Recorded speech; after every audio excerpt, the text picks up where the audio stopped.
A conexão parece que não está muito boa. Pronto, agora vai. Agora Pode vai. continuar, doutor. Agora vai. Então, pronto. Respondendo, a maioria das ações que foram realizadas, eu concordo. Acho só que não podemos parar por aí. O governador deu uma notícia boa agora, no início, fim da semana passada, que é ampliar leitos no hospital, levar leitos para o Centro Olímpico. Eu acho que é fundamental ali anexo, ao lado do Castelão.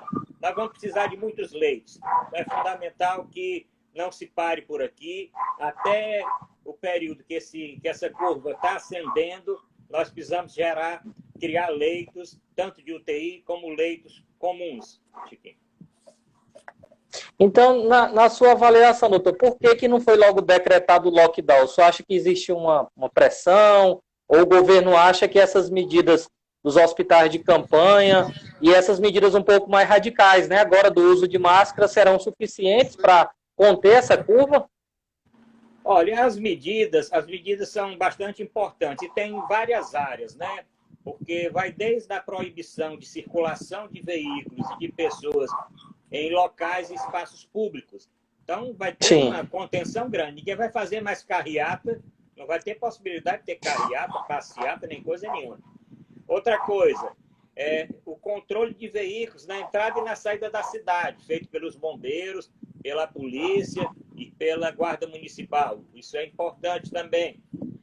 A outra coisa, o uso das máscaras de forma obrigatória por todas as pessoas, até dentro do seu veículo particular, dentro do transporte coletivo, dentro das empresas que são oficialmente autorizadas a funcionar.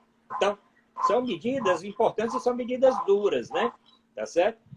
Eu acho que o governo vai ver como a população vai se comportar na primeira semana, porque tem como sentir, porque no último levantamento nós observamos que teve uma queda na adesão ao isolamento, ficou na casa de 45%. É impossível um isolamento com 45%, quando tudo está fechado, as empresas estão fechadas, o comércio está fechado, os shoppings estão fechados, os cinemas estão fechados, não tem jogo de futebol.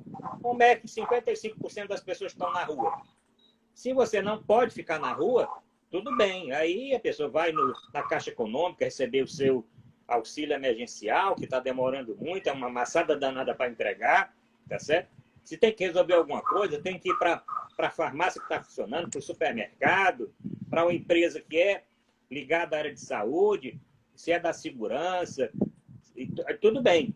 Mas não se concebe, no momento desse, de tanta dificuldade, você ter só um isolamento de 45%. Aliás, eu tenho dito, também nas minhas postagens, as pessoas não podem se considerar que estão presas no isolamento. Elas estão livres do coronavírus. A pessoa tem que raciocinar o seguinte: eu estou aqui, não estou preso aqui no isolamento, não estou na minha casa como se estivesse prisioneiro. Eu estou livre de contrair uma doença, porque se você fica em casa, com todos os cuidados que você deve ter, lavando as mãos, tendo cuidado com o álcool gel se for necessário, se receber alguma coisa de fora, faz aquela limpeza para não trazer o vírus para dentro de casa, sai o menos possível. Quando sai, usa máscara, dificilmente você vai contrair.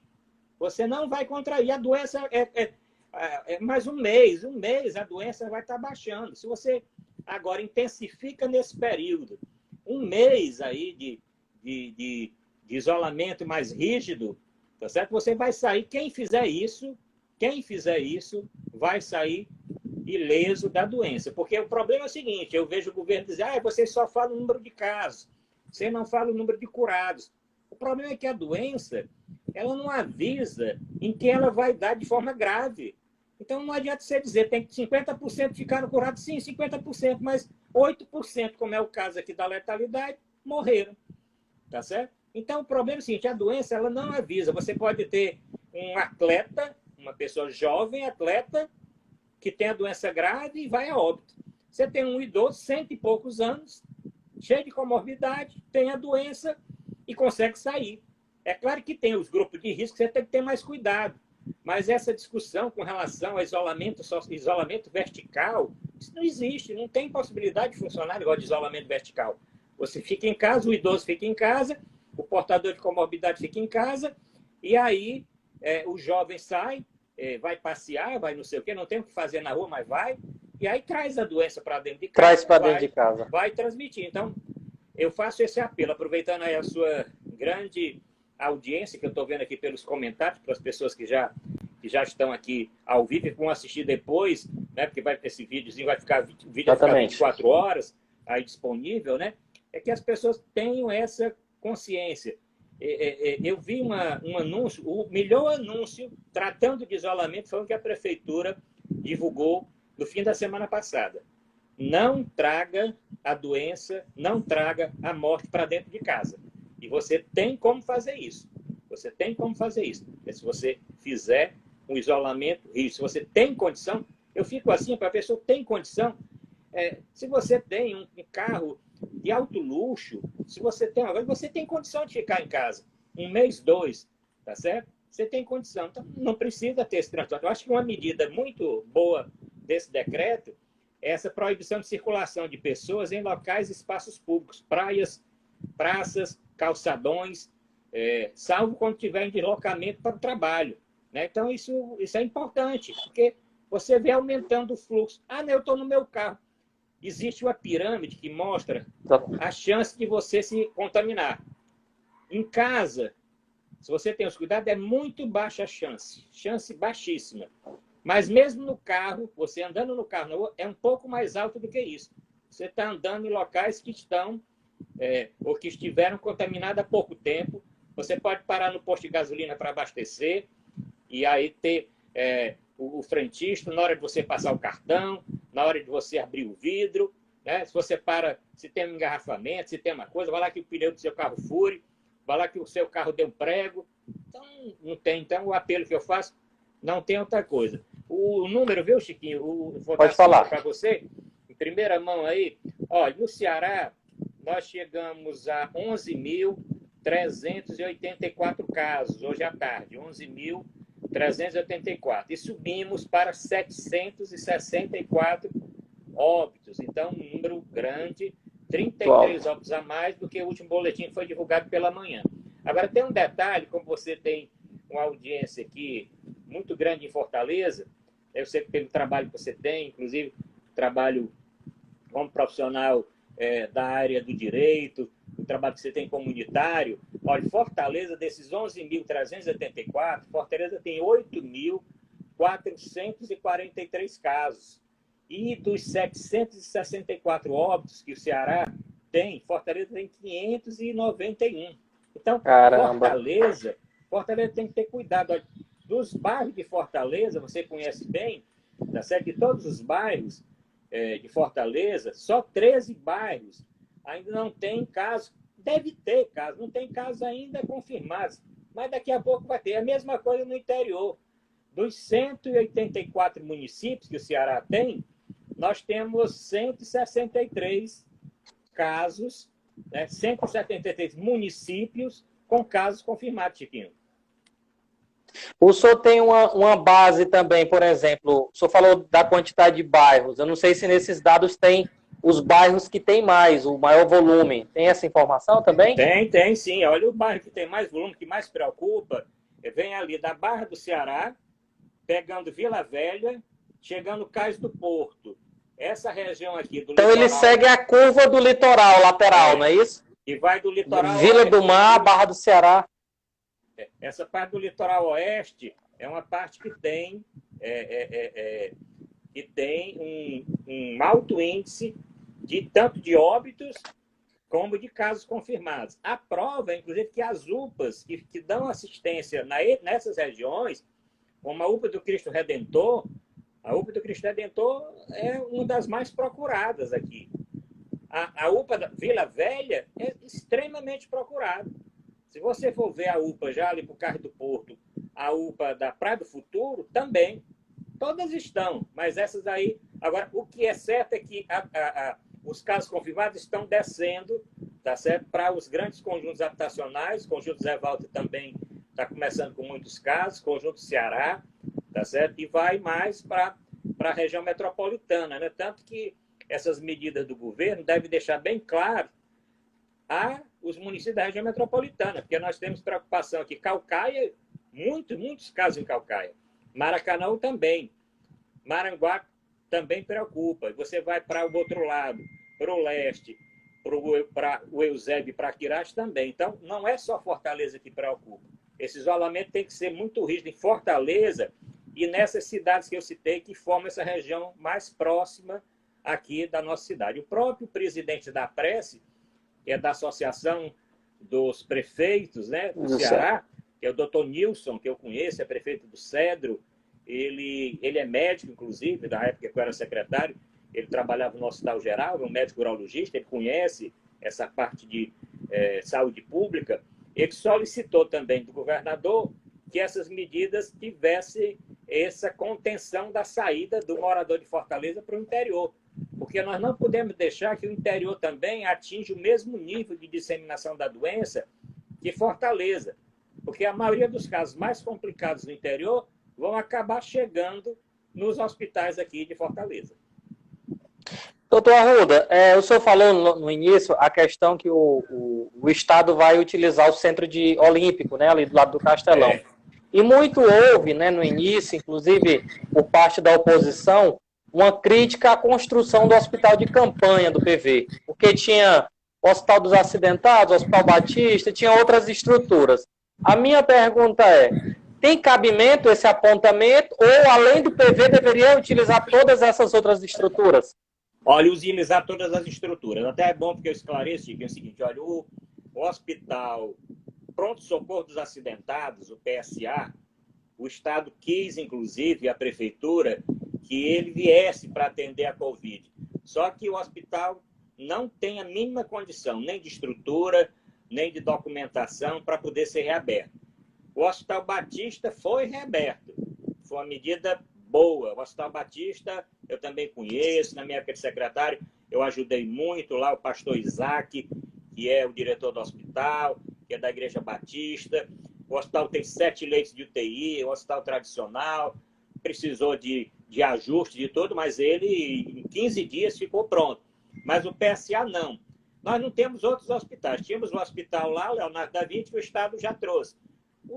As outras estruturas que estão fechadas, ou já praticamente não servem mais para montar nada de hospital, tá certo? Ou até já derrubaram uma parte.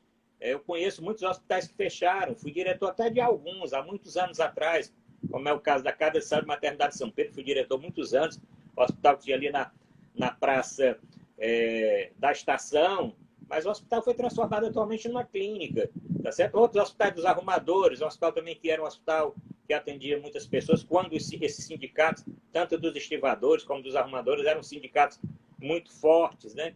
E eu trabalhei nessa época nesses hospitais. Então, eu acho que com as críticas que foram feitas, as críticas vieram muito de fake news, porque o que se gastou, o que está se gastando lá no hospital não é o que foi divulgado, o prefeito já esclareceu, já existe, inclusive,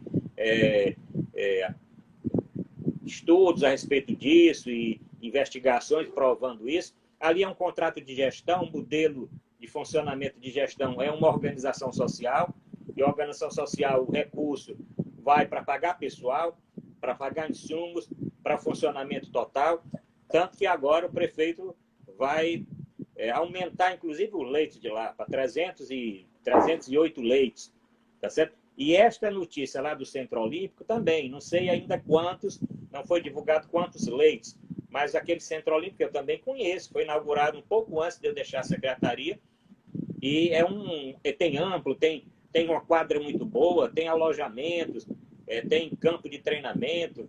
Eu acho que ali dá para aproveitar e fazer uma estrutura boa, porque nós vamos precisar ter leitos para desafogar as UPAs, nós vamos precisar ter leitos para pacientes de pequena complexidade, nós vamos necessitar de leitos de UTI, mas nós não podemos descartar o paciente que está com uma gravidade menor, porque se ele não for atendido, for para casa, ele pode piorar. Então ele não pode ir para casa, ele tem que ficar numa estrutura de menor complexidade, sendo tratado, recebendo medicamento, recebendo toda a atenção de enfermagem e atenção médica. Doutor Arruda, sobre um segundo ponto, eu creio que a ciência ainda não conseguiu concluir se é possível a pessoa que já teve ter novamente, né? Fala da questão que não que inclusive está fazendo estudo para as plaquetas, né, para tentar ver uma questão de uma possível cura. O senhor tem algum conhecimento do ponto de vista se avançou isso, se está se concretizando, se já tem alguma questão nesse sentido? Tem avançado o uso de muitos medicamentos, alguns experimentais, alguns sem ainda uma conclusão. Plaquetas, esse tem fundamento para pacientes mais graves. Você pegar daqueles pacientes curados que formaram anticorpos, você então tirar o plasma e concentrar e colocar para um paciente grave. Isso está sendo feito no Sírio-Libanês, está sendo feito no Einstein, está sendo feito em grandes hospitais também universitários pelo Brasil todo. Como também o uso de anticoagulante, porque ficou demonstrado que trombos são formados, existe toda uma coagulação intravascular disseminada, que é causa, inclusive, de muitos óbitos, e fica difícil você tratar quando o paciente chega nesse ponto, né? Porque é bom falar o seguinte, a doença, que é a Covid-19, ela é causada pelo vírus, coronavírus, e o coronavírus é um vírus que é novo, ele tem aqui o laço prendido com sintomas diferentes, uma evolução diferente, e a ciência está correndo atrás da vacina, está correndo atrás de algum medicamento que realmente seja eficaz. Aqui é lá surgiu a notícia, cloroquina, hidroxicloroquina vai ser a salvação.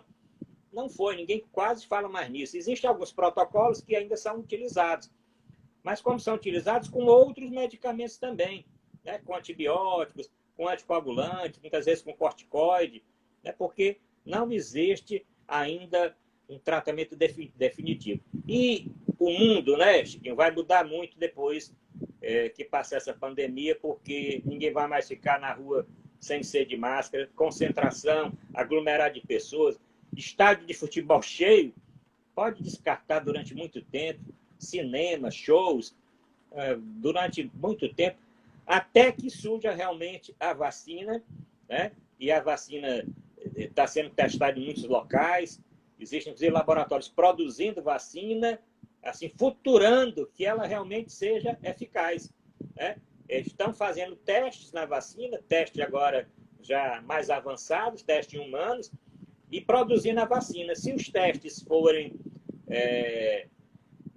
promissores, provarem que a vacina realmente pode ser utilizada, que não tem risco, tudo bem. Se provar o contrário, esses lotes todos que estão sendo produzidos vão ser totalmente destruídos, mas é a urgência tão grande que a indústria farmacêutica e os cientistas correm nessa velocidade. Produz que a gente testa. Se ela se mostrar realmente eficaz, se ela puder ser usada, a gente distribui. Se não, destrói, faz toda a destruição do que foi produzido, Chiquinho. Eu acho que foi importante, doutor Arruda, o senhor ter colocado essa questão da cloroquina, né? Que se politizou, né? Politizou o debate da cloroquina como uma cura. Inclusive, as pessoas que necessitam dela não têm conseguido encontrar em farmácias. Porque tem pessoas, como o senhor falou, né? Existe uma quantidade de drogas, né? Não é só a cloroquina, que é utilizado, e aí pode surtir algum efeito. Inclusive, não é todo mundo e nem todos os estados, né, que tem aplicado. Então, se o senhor puder esclarecer um pouco mais a aplicação desse protocolo, porque tem muita gente achando que, como o presidente fala que é a cura, que é a solução dos problemas, o pessoal está se automedicando, né, inclusive tendo problemas, né, tendo efeitos colaterais, inclusive. Isso é bom você dar esse espaço para que eu esclareça. Essa politização em saúde é a pior coisa que existe. Saúde tem que ser uma coisa técnica, tem que ser uma coisa científica. Então, a saúde não é política, saúde é ciência, né? O medicamento foi testado no mundo, ele é eficaz, os efeitos colaterais, eles não são tão graves, não são efeitos que podem levar à morte, podem levar ao óbito, então vale a pena você usar. Os grandes cientistas do mundo, grandes estudos, não usaram a cloroquina em massa. Esses estudos mostraram que as vantagens não são assim tão superiores aos efeitos. Então, existem trabalhos controversos. Isso aí, nós vamos passar ainda muito tempo estudando esses trabalhos. Aqui no Brasil, principalmente aqui no Ceará, que tem um grupo também de cientistas que estudaram, esses infectologistas, esses farmacologistas, eles acharam que utilizando a cloroquina dentro de um coquetel, com orientação médica, na dosagem certa e no período ideal, olha o que eu estou dizendo, olha, tem que ser numa dosagem certa, junto com um coquetel de drogas, na época certa de se implantar e sendo acompanhado da parte cardiológica, a parte renal, a parte hepática, para ver se os efeitos colaterais não suplantam exatamente os benefícios, né? Então, ainda se usa, mas com esse cuidado todo. Ninguém orienta que a pessoa adquira esse remédio numa farmácia, até mesmo pelo que você está dizendo, a pessoa não pode adquirir e ficar usando, porque ele não é preventivo. Isso é uma coisa boa de dizer. Não tem uma medicação preventiva. Olha, eu vou tomar essa medicação, eu vou tomar isso aqui e vou ficar prevenido. Só existe uma medicação preventiva, é ficar isolado. O isolamento é a única coisa preventiva que existe. Existe preventivo como qualquer doença, você se alimentar bem, você fumar menos, você beber menos, você praticar uma atividade física, mesmo estando em quarentena, você pode fazer isso, não vai beber, não vai fumar, você pode fazer exercício em casa, pode levar sol. Isso aí é benéfico para a imunidade de uma forma geral do indivíduo, né? Mas não existe, não se usa cloroquina nem hidroxicloroquina como preventivo. Da mesma forma que não se usa anita, do jeito que não se usa, você vai usar corticoide de forma preventiva, você não vai usar outro medicamento de forma preventiva, porque não existe medicamento. Você tem que usar o medicamento de acordo com o estágio da doença. Se você chegar no hospital, você está no início da doença, então você vai fazer esse coquetel, vai fazer um eletrocardiograma, vai fazer uns exames, você pode tomar. Então você vai tomar este medicamento e vai ficar sendo acompanhado. Aí tudo bem. Se o medicamento causar algum efeito colateral, você suspende. E você está com um paciente ali para fazer isso, né? Agora, é bom essa sua pergunta dizer, não para que o nosso aqui, internauta não vá na farmácia comprar um medicamento. Porque é muito comum, pelo disse-me-disse, a pessoa escutou falar de um vizinho, de um site... No grupo do WhatsApp. No grupo do WhatsApp, um site não científico, né? Que é bom até a gente falar de fake news, né? Então, aproveitar, porque fake news é toda hora. Se você receber uma notícia no WhatsApp, confira na internet, vá lá, bota no Google aquilo ali. Se você não encontrar, aquilo ali é fake news. Se você encontrar sites reconhecidos, científicos, jornalistas, grandes jornais, pessoas de credibilidade, aquilo ali tem algum fundamento. Se você botar aquela notícia e não tiver nada disso, é porque ali é uma notícia realmente plantada, uma notícia falsa. Então, com relação ao medicamento, é isso. Pedir aqui quem está assistindo essa live, não vamos tomar medicamento porque alguém indicou no grupo de WhatsApp, porque ele pode ser maléfico para a saúde geral. E principalmente porque você pode ter outra doença. Porque é importante dizer que nesse momento continua a dengue, continua a chikungunya, né? Continua a zika vírus, continua a pessoa tendo AVC, continua tendo hipertensão, os diabetes continuam, os pacientes continuam entrando em insuficiência renal, as outras doenças continuam. Então, quando a gente fala também de isolamento, é um pouco disso. Olha, o sistema de saúde ele já é superlotado com o dia a dia. Então, se você sabe que uma doença você pode evitar ficando em casa, se você não fica, você está contribuindo para o quê? Superlotar e prejudicar até quem precisa. Uma pessoa precisa de um tratamento para o AVC, ele teve um AVC, precisa da UTI. Ele vai concorrer com o paciente que está com a Covid. E o paciente do AVC vai falecer porque não tem a UTI. O paciente tem um infarto, precisa da UTI. Não tem UTI porque está com a Covid, vai também falecer por causa de outra doença. Então, é uma responsabilidade nossa. Se a doença, o AVC, você não evita ficando em casa. O infarto, você não evita ficando em casa. Você tem que tratar o que você, ou se é diabético, tem que controlar os fatores de risco. Né? Você tem que controlar. Mas você ficar em casa, não vai controlar. Agora, se você ficar em casa, você vai evitar realmente pegar a Covid-19. Doutor Arruda, tem uma pergunta aqui do internauta nosso, não sei se o senhor vai saber responder, que é do Rodinho. Ele pergunta, doutor Arruda Bastos, com relação ao hospital universitário que irá funcionar em 2022, segundo informação do governo do estado, haverá concurso para todas as áreas e as cooperativas serão mantidas? Você sabe de alguma coisa do tipo, doutor Arruda? Sei. Esse hospital universitário é um hospital que vai ser construído ali no campus do Itaperi. É um hospital que vai ser o hospital de ensino dos cursos da saúde da UES. Né? Inclusive, na minha época de secretário, eu também trabalhei muito com o professor Jackson Sampaio, que era o reitor, está inclusive internado com a Covid-19, mas a notícia que eu tenho é que ele tem melhorado, já teve na UTI, saiu, voltou, mas agora está bem, não está mais no respirador, teve uma resposta boa. Desde aquela época que nós lutávamos exatamente para a construção do hospital universitário lá. Esse hospital, a previsão é que seja o maior hospital do Ceará. Um hospital de ensino, um hospital grande. Ainda não está definido o modelo de gestão. E como é um hospital que, inclusive, não vai mais dar para 22, aí vamos ser bem claros, não tem como esse hospital ficar pronto para 22. Era a previsão inicial. Nós agora tivemos essa pandemia, então as obras estão paradas, as obras vão atrasar, o Estado vai ficar super endividado de recursos, e tem que ficar, porque tem que atender o social, tem que atender a saúde, tem que atender a população que precisa. Mas quando ele ficar pronto, o modelo de gestão não está ainda bem definido. Ele pode ser um hospital de gestão direta da Secretaria da Saúde, aí tem que fazer um concurso público para contratar no regime estatutário, né, que é o que eu defendo, o regime estatutário, que é concurso público. Né? Ele pode ser um hospital de uma gestão indireta, ser uma superintendência, ser uma fundação. Aí você pode fazer concurso e é mais flexível. Pode ser um contrato também com uma organização social, como é o caso do Valdemar de Alcântara, como é o caso das UPAs aqui do Estado, como é o caso do Hospital Regional de Sobral, Hospital de Xaramubim, Hospital Regional lá do Cariri, que é um contrato com a organização social. Como é o caso agora do Estádio Presidente Vargas, hospitais que foram instalados agora, devido à urgência da contratação das pessoas, eles todos foram modelo de gestão. A opção foi a organização social. Inclusive, o Hospital Leonardo da Vinci também foi a organização social devido à urgência.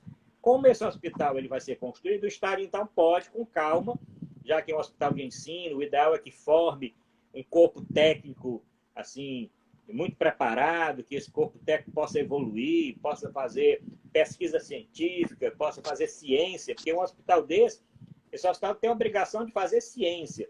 Não é um hospital só para assistência, né? Então, nós temos que ter professores, temos que ter técnicos, temos que ter professores. Então, eu acho que o modelo de gestão deve ser, provavelmente, ou uma superintendência, ou uma fundação, ou gestão direta. Então, não dá para dizer ainda o tipo de vínculo empregatício que esse hospital vai utilizar, porque depende do modelo de gestão que for definido. Doutor Arruda, algumas pessoas também têm comentado aqui, e o Hospital da Mulher, por que não se utiliza ele também para a questão do coronavírus? Ele está sendo utilizado a partir de agora, a partir desta semana, 10 leitos de UTI do Hospital da Mulher já estão para coronavírus. E também 10 leitos de enfermaria também. Olha, eu não tenho dúvida que todos os hospitais, mesmo que o perfil deles seja uma maternidade, se ele tiver leitos vagos, esses leitos vão ser ocupados, vão ser transformados em coronavírus. Eu digo isso, inclusive, no interior.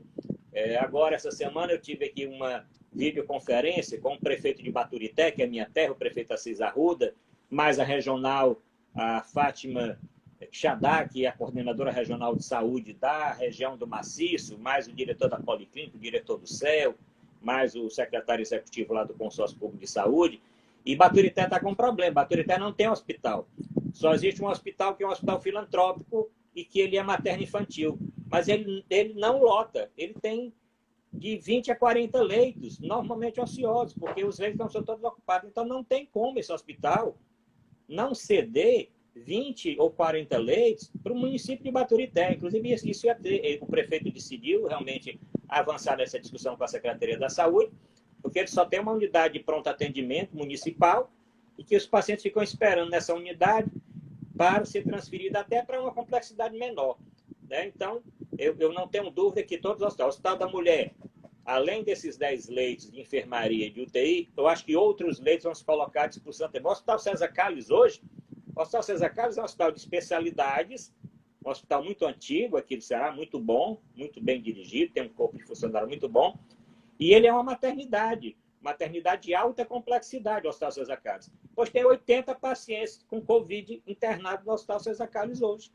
Tá certo? Porque não existe como você ficar com leitos vagos, já que você suspendeu cirurgia eletiva, você suspendeu tratamentos, mesmo especializados, eletivos, só está fazendo as urgências, leitos ficam vagos, mas para quê? Para ficar lá parado e as pessoas precisando, esses leitos têm que colocar à disposição. Como também se os hospitais privados, é porque eu não estou vendo realmente folga dos hospitais privados, porque eu tenho um contato com as operadoras de plano de saúde, eu tenho um contato com a medicina suplementar, sei que os hospitais das operadoras, tanto da cooperativa, que é a Unimed, como da medicina de grupo, que é o Abivida, mas os hospitais privados que atendem os planos de saúde, eles também estão com uma superlotação grande. Então, muito provavelmente, eles não têm, e eu dei pelo conhecimento, que eles não têm leitos também para ser diferente de outros estados, outras capitais, que essa rede privada é muito grande, que tem leitos ociosos.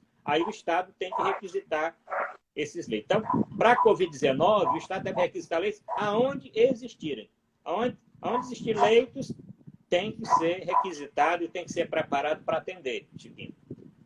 Doutor Arruda, o senhor colocou essa questão inicial do Centro de Formação Olímpica e agora está apontando que todos os hospitais que têm condições, né, devem ocupar.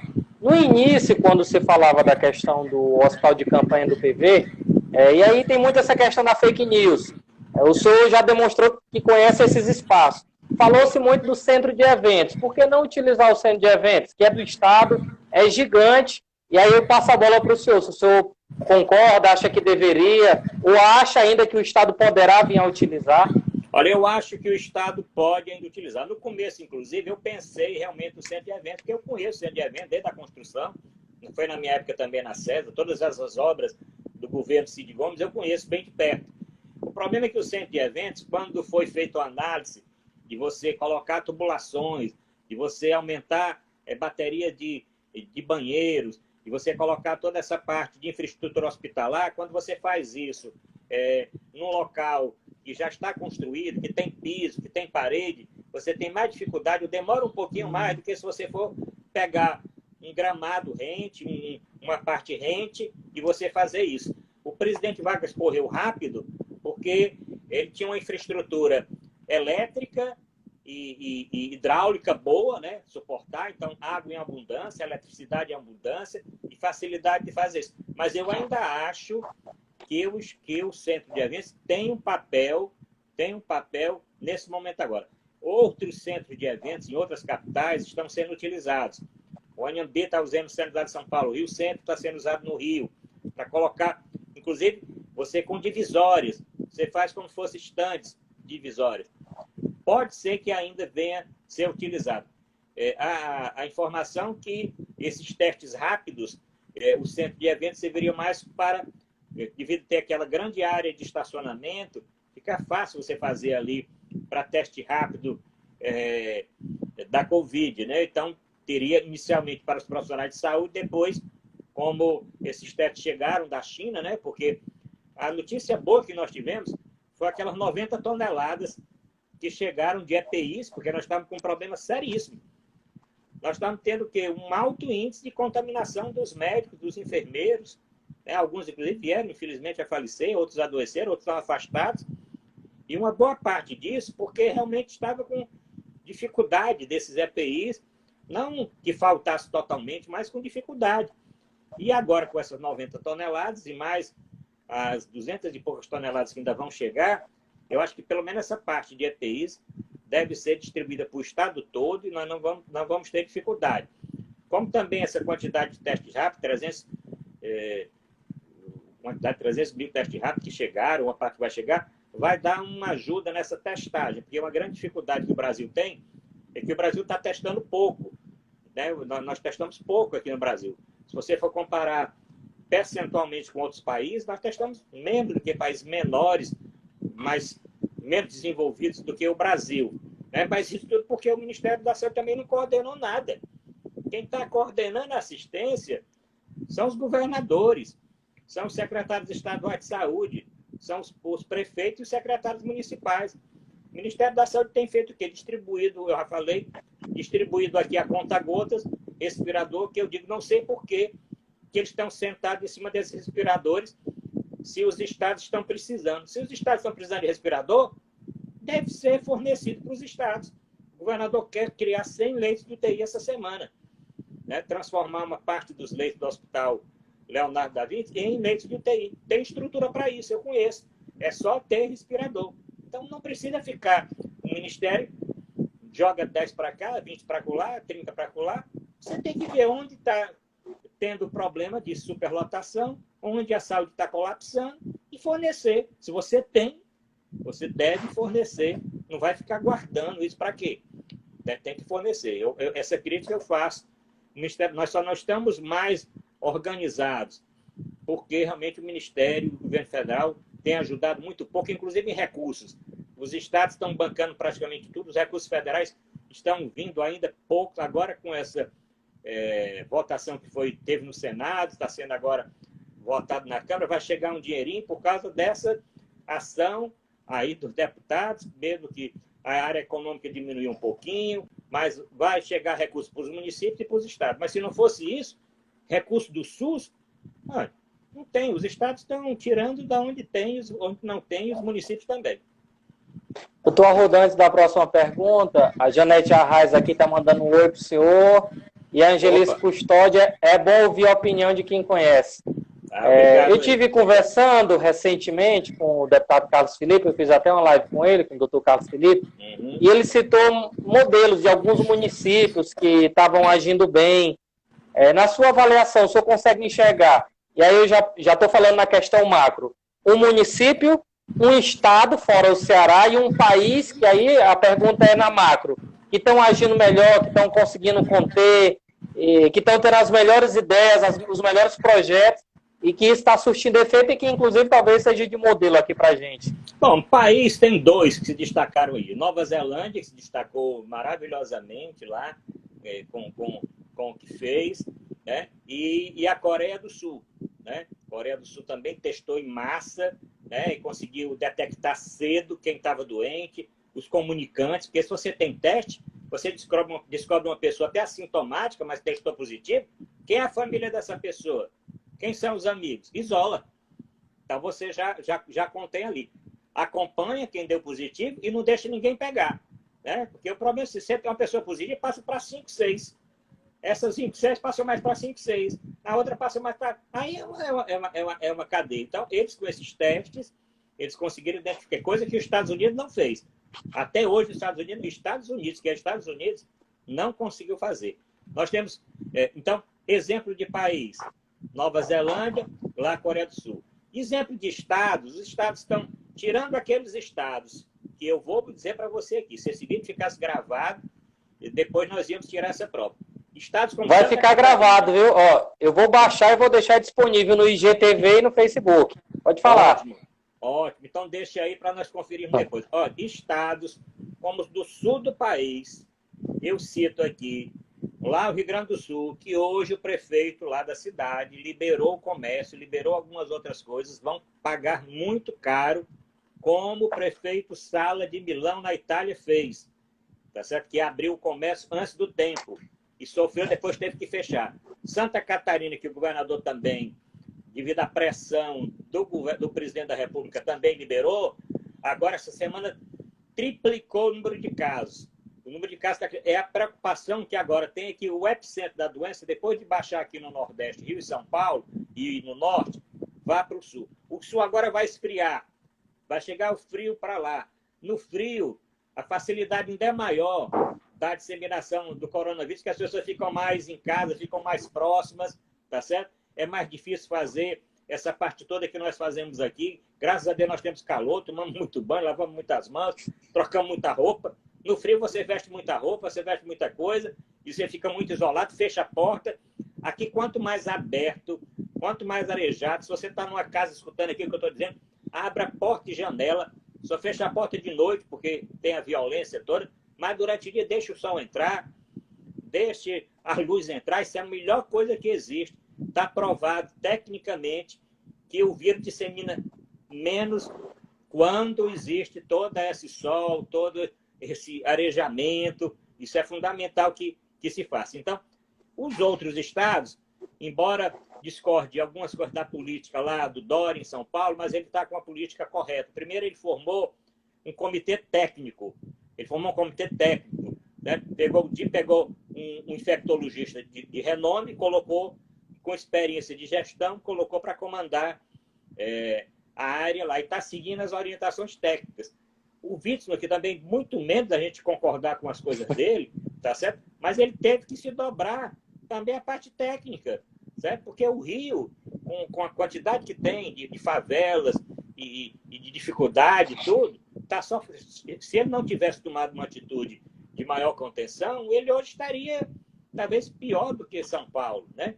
Então, os estados, de uma forma geral, os que seguiram a ciência, os que estão tendo cuidado e cautela, tá certo? Estão se baseando e acompanhando todos os dias o número de leitos, UTI, leitos comuns e a evolução da doença, esses estão dentro.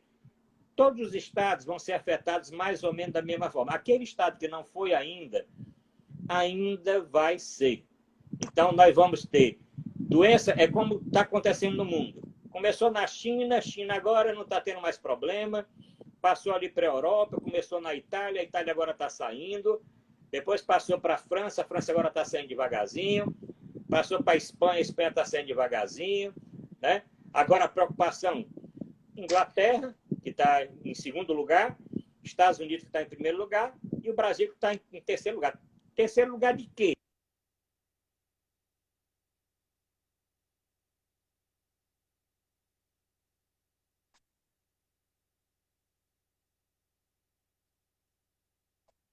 Voltou. Né? Então, de casos confirmados, tem esses 3 países. Aí preocupando mais. E nós temos algum município aqui no Ceará que está agindo bem, que pode... Portugal também teve uma conduta muito correta, fechou rápido e teve aí o resultado menor.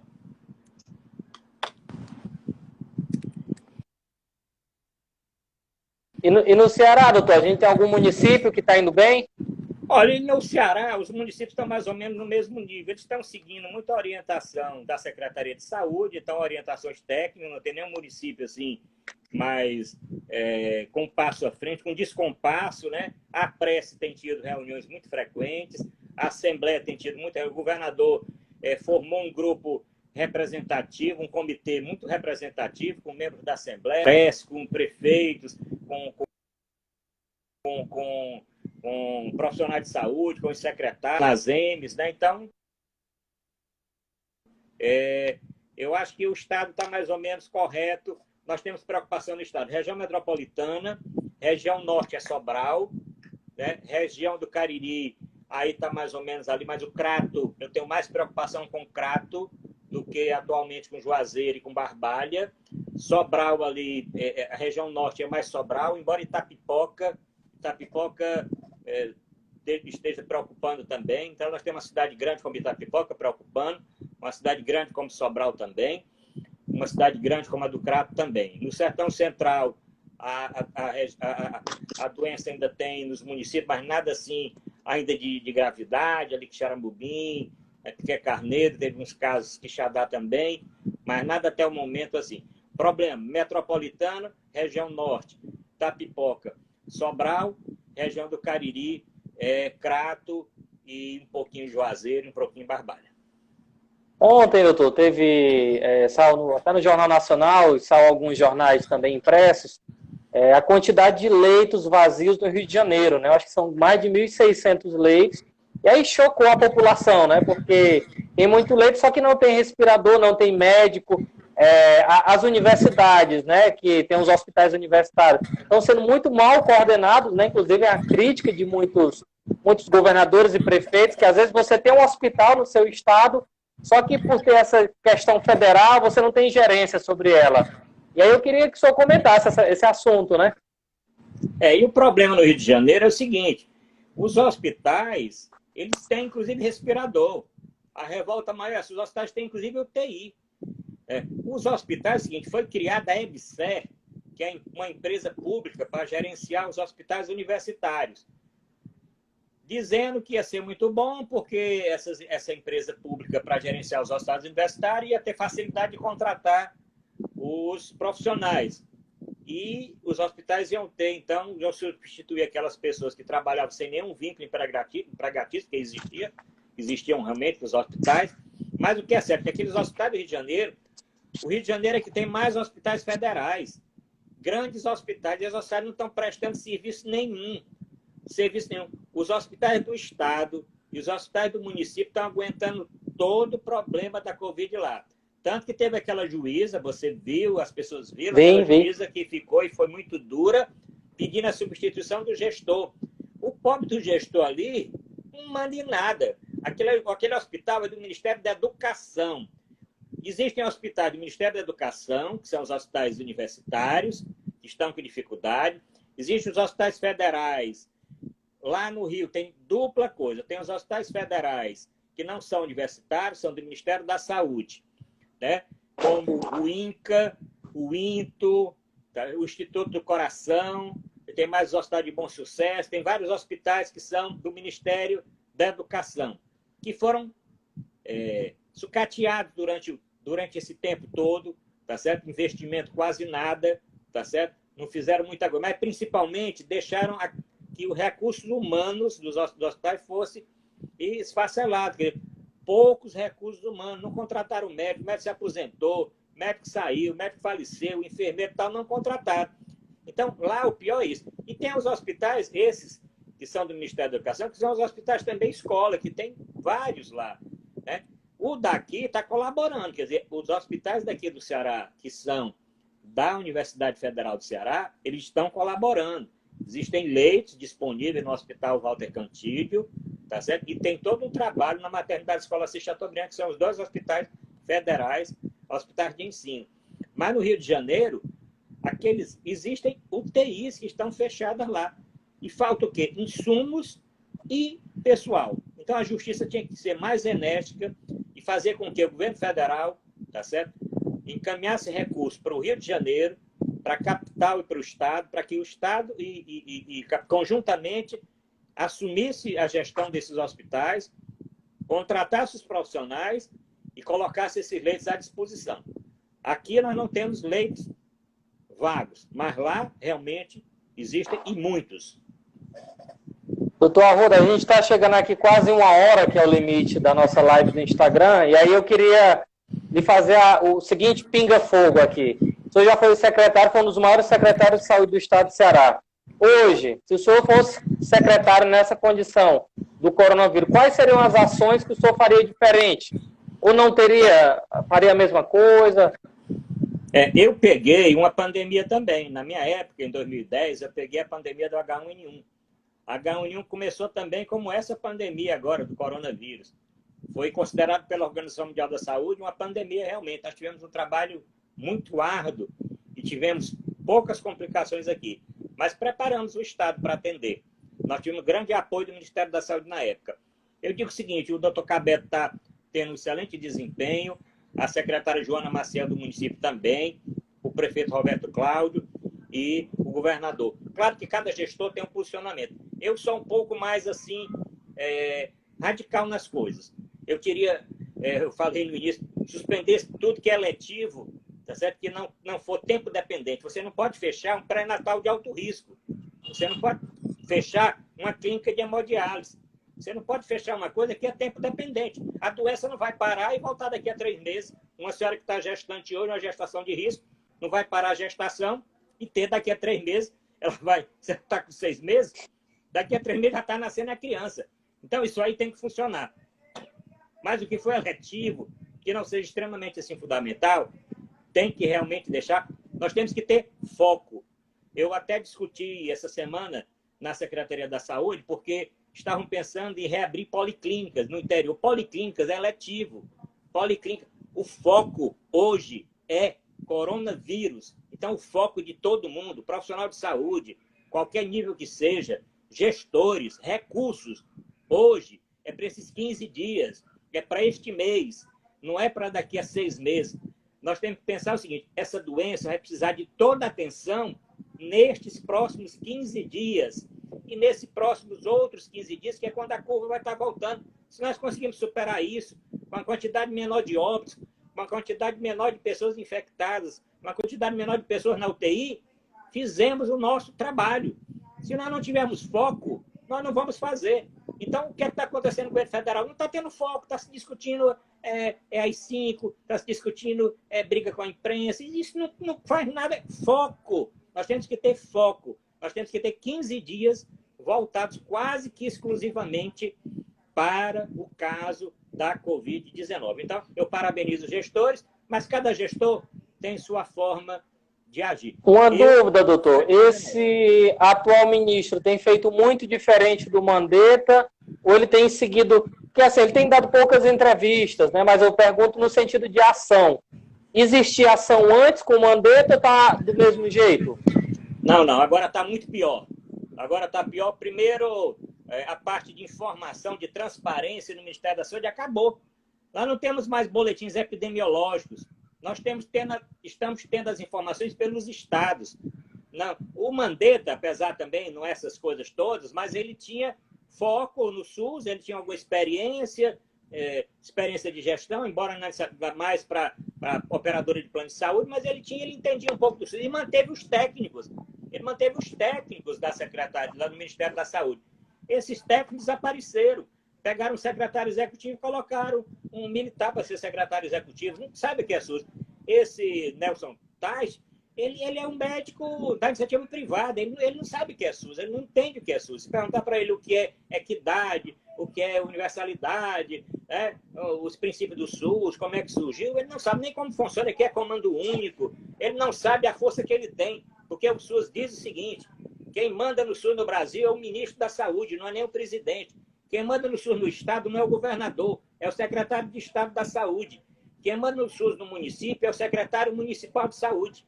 Certo? Se o governador, se o prefeito, se o presidente entende isso e convoca e convida uma pessoa capacitada para ser seu secretário, tem que seguir as orientações do seu secretário. Ou então troque, como foi feito. Agora, a troca não foi boa. Mas já que ele está, pior vai ser se ele sair e entrar o Osmar Terra.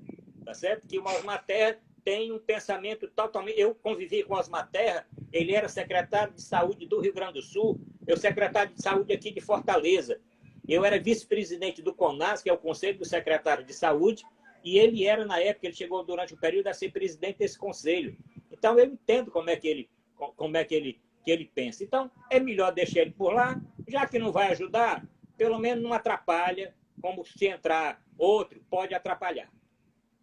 Entendi. Doutor, eu queria agradecer essa verdadeira aula, né? Que eu me sinto extremamente contemplado. Vou deixar o vídeo disponível no Instagram e no Facebook para que as pessoas possam assistir. Eu acho que o momento é esse, é um momento de união, né? Um momento da gente... Nós temos um inimigo comum em que a gente precisa, independente, como o senhor falou, né? Citou o exemplo de Dória, do Whitson, né? Que do ponto de vista político, são figuras que... totalmente contrário do que a gente pensa, mas estão fazendo as ações porque estão seguindo a ciência, né? Eu, inclusive, tenho um projeto social, né, que a gente atua na comunidade com cesta básica, com produção de máscara. A minha irmã, que é a menina Chica, ela tem uma empresa que, inclusive, está parada agora, porque ela também, ela entende, ela sabe que é importante, né, nesse momento, para garantir a saúde das funcionárias dela, da família dela. A gente também tem produzido máscaras, né, para distribuir para a população. Eu acho que o momento é esse, né? Um momento de união, é unir o social, o político, os poderes e focar, né? Porque eu acho que o inimigo é esse. Eu queria pedir as suas considerações finais aí. As pessoas estão elogiando muito, agradecendo, muito esclarecedor. O Gabriel está colocando o verdadeiro descaso do governo federal, mas é vendido como culpa do governo estadual. A Eliane coloca, nós de Itapipoca estamos apavorados com tantos casos. A Janete coloca em entrevista muito esclarecedora. E aí eu queria pedir... A minha irmã está aqui, inclusive, assistindo a gente. Um beijo para a minha irmã, menina Chica, a empresa dela, que tem um grande apoio social. Porque tem muitos empresários que ajudam, né, que colaboram, e tem muitos que só querem sugar o trabalhador. Então, eu queria que o senhor desse aí as suas considerações finais e agradeço de coração essa verdadeira aula que o senhor deu. Bom, eu quero agradecer, Chico Moraes, agradecer o convite, estou à disposição, tenho dado, hoje já dei entrevista para várias empresas, inclusive do sul do país, falando da experiência, para jornais, para sites também, e eu acho que o meu papel é exatamente passar um pouco da minha experiência de 40 anos de gestor da saúde, tudo que eu já vivi, para que essa geração nova possa realmente ter assim um norte. E dizer às pessoas, só depende de nós, dessa união de nós todos, para nós enfrentarmos essa dificuldade. Eu sei que muitos que estão assistindo já tiveram um vizinho que faleceu, um amigo, um conhecido, né? Que a doença começa a chegar perto das pessoas, né? Então,